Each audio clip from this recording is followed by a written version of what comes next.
अब हमारा सेगमेंट रोज़ा और सेहत गुफ्तगू हमारी चल रही है यकीनन माशरे की सितम ज़रीफ़ी के हवाले से, और एक तशनगी हमेशा रहती है कि काश हम अपने आप को वाकई दीन में पूरी तरह हम उसमें दाखिल हो जाएं और हमारे यहाँ ये माशरती बुराइयाँ, ये सोशल ईवल्स ख़त्म हो जाएं। लेकिन जहाँ हमने तशनगी की बात की तो रोज़ा और सेहत में आज हमारा मौजू भी बड़ा इंटरेस्टिंग है, क्योंकि हम बात करने वाले हैं हाइड्रेशन के हवाले से। मेरे ख़्याल में सब लोगों का यही सवाल होता है, और अगर हम देखें तो याद दिलाना पड़ता है लोगों को कि भाई आपको अल्लाह ताला ने अशरफुल मखलूक़ात बनाया, आप इंसान हैं, आप ऊँट नहीं हैं। आप सहरी और इफ्तार में बहुत सारा पानी पीकर उसको बॉडी में स्टोर नहीं कर सकते। तो बेहतरीन तरीका क्या है रिहाइड्रेटेड रहने का?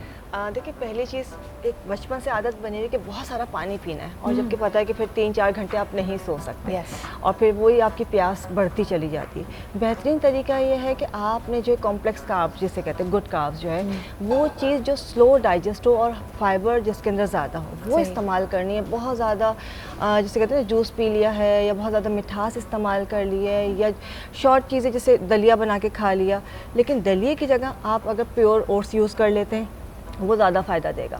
दही का इस्तेमाल ज़रूर करना चाहिए, लाजमी करना चाहिए। उसके अलावा वाइट राइस की जगह ब्राउन राइस इस्तेमाल करें। सिर्फ चीज़ों में थोड़ा सा चेंजेस लेके आएंगे। जी जी बोले। मुझे ऐसा लगता है कि हमने ना मिसकंसेप्शन ले आए हैं हम दही को लेकर।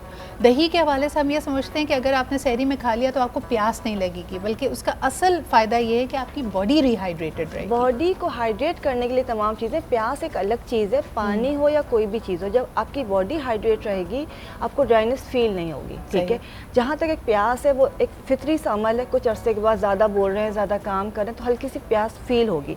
बट अगर आपने अच्छी सहरी मुनासिब की, मैं ये नहीं कह रही कि आप बहुत ज़्यादा चीज़ें करें, दही का इस्तेमाल हो गया, लस्सी का इस्तेमाल हो गया, उसके अलावा आप ब्राउन राइस हो गए, कुछ नट्स हो गए हैं सिंपल, जिसके और या कोई जो फ्रूट होता है या सब्ज़ी होती है वो इस्तेमाल करें। बिल्कुल सही, जो कि स्लो डाइजेस्ट हो। उस्मा, यही सवाल अगर मैं आपके पास लेके आऊँ, मुझे बताएं कि हम में से कई ऐसे लोग होंगे जिनको मुख्तलिफ वजूहात की वजह से ब्लोटिंग का वो शिकार है, यानी बॉडी में पानी ज़्यादा रहता है, जिसको हम बादी कहते हैं। ये रीनल वजूहात की वजह से भी हो सकता है, हार्मोनल इश्यूज़ की वजह से भी हो सकता है, और हो सकता है डॉक्टर ने आपको कोई डायरेटिक दिया हुआ कि ये बॉडी से जो एक्सेसिव वाटर है वो निकले।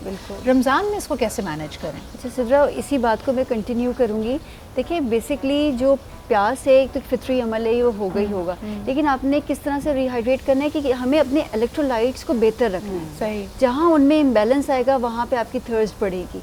तो वो इम्बैलेंस कैसे आएगा? जब हम बहुत ज़्यादा तली हुई चीज़ें, फ्राइड आइटम खा रहे हैं और बहुत ज़्यादा नमक का इस्तेमाल कर रहे हैं, तो क्या होगा, नमक हमारे बॉडी के सेल से पानी को पुल आउट कर लेता है, तो हमें प्यास महसूस होती है। तो सुन रही हो सिमरा, नमक पे ज़रा हाथ हल्का रखना। तो इसके जो देगुल बदल है ना, जैसे हम ये लाल शरबत की जगह अगर हम नारियल का पानी से अगर हम करें तो हमारे दिन भर की जो नमकियात की कमी हो जाती है, इलेक्ट्रोलाइट्स इम्बैलेंस होता है, वो बड़ा अच्छा से हम कर सकते हैं। इसी तरह से ये अभी तो खैर वेदर बेहतर है, कपड़ों का इस्तेमाल भी हम कहते हैं कि आपके वेदर के हिसाब से होना चाहिए, क्योंकि अगर आपने बहुत ज़्यादा गर्मी में एक मोटे कपड़े पहन ली तो आपसे उसे क्या होगा, पसीना आ रहा है। ब्रीदेबल कपड़े होने चाहिए, हवा वेंटिलेशन होनी चाहिए। अच्छा, जो लोग मुशक्क़त का काम करते हैं, यानी रोज़े में भी अगर उनको बाहर जाके मेहनत मुशक्क़त करनी, लेबर करना है, you know whatever for that reason, वो लोग कैसे हाइड्रेटेड? देखिए सिद्रा, उसमें ये एक तो ये कि जब वो काम कोशिश अगर करें कि अगर थोड़ा सा छाँव में वो काम कर सकते हैं, यानी कि डायरेक्ट धूप ना हो, सनलाइट ना हो, छाँव में काम करें, या फिर कोई ऐसी कवर या कोई छतरी का इस्तेमाल कर लें, या कोई कैप ले लें। अगर छतरी भी नहीं तो कोई कैप लगा लें। और दूसरा ये है कि पानी का, जैसे पानी से मुँह धोते रहें आपने, उससे क्या होगा कि प्यास तो नहीं बुझेगी, लेकिन आपको एक थोड़ी ठंडक का एहसास हो जाएगा। थोड़ा सा ये है कि आप काम करने के बाद थोड़ा सा रेस्ट कर लें, ताकि आपकी बॉडी दोबारा से एनर्जी से जो आप तौर पे आप देखते हैं ना कि आपने काम किया, आपको प्यास महसूस हुई, थकन महसूस हुई, आप डाइवर्ट करके आ गए, थोड़ा सा ब्रेक ले लिया, पानी पी सकते हैं। रोज़े की हालत में क्योंकि वो मुमकिन नहीं है, तो ज़रा अपने आप को पेस आउट करें।